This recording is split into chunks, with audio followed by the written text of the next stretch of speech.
Lubog din sa baha ilang lugar sa Candaba, Pampanga sa bayan naman ng Santa Ana, patuloy ang sandbagging operation. Saksi si Chino Gaston.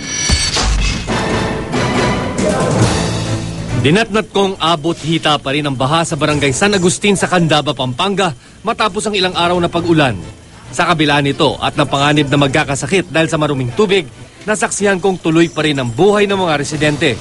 Bukas sa mga negosyo at may pasok pa rin ang mga estudyante at empleyado. Ayon sa mga opisyal ng barangay, inaasahan nilang aabutin pa ng 2 linggo bago humupa ang tubig. Sanay na nga raw sila, kaya halos lahat ng pamilya may sariling bangka. Ang mga bahay may second floor. Dahil taon-taon lumalaki ang tubig dito. Halos karamihan ng mga bahay dito may bangka. Kaya pag lumalaki ang tubig, hindi masyadong nahihirapan. Sa kabila nito, patuloy raw na nagro-ronda mga barangay tanod gamit ang demotor na bangka. Kung medyo mahina ang bahay, pinapupunta namin sa mga medyo matitinong tahanan. Halimbawa, pagka malaki tubig, pinapupunta namin sa bayan.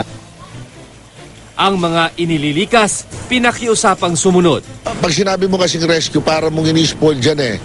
No, alam naman nila tagulan, yearly, may perennial flooding. Umalis ka dyan, pag mababa lugar. At saka mahirap mag-rescue sa gabi. Mahirap mag-rescue sa daan o libong tao. Kung merong warning na kagaya ng bagyong Pidring, talagang sinasabi ko sa mga tao, huwag na nilang antayin na matrap sila.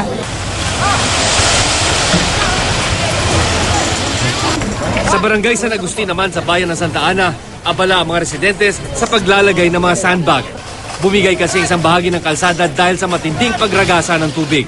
Maging ang riprap na nagbibigay proteksyon sa kalsada at bukirin na pinsala ng baha.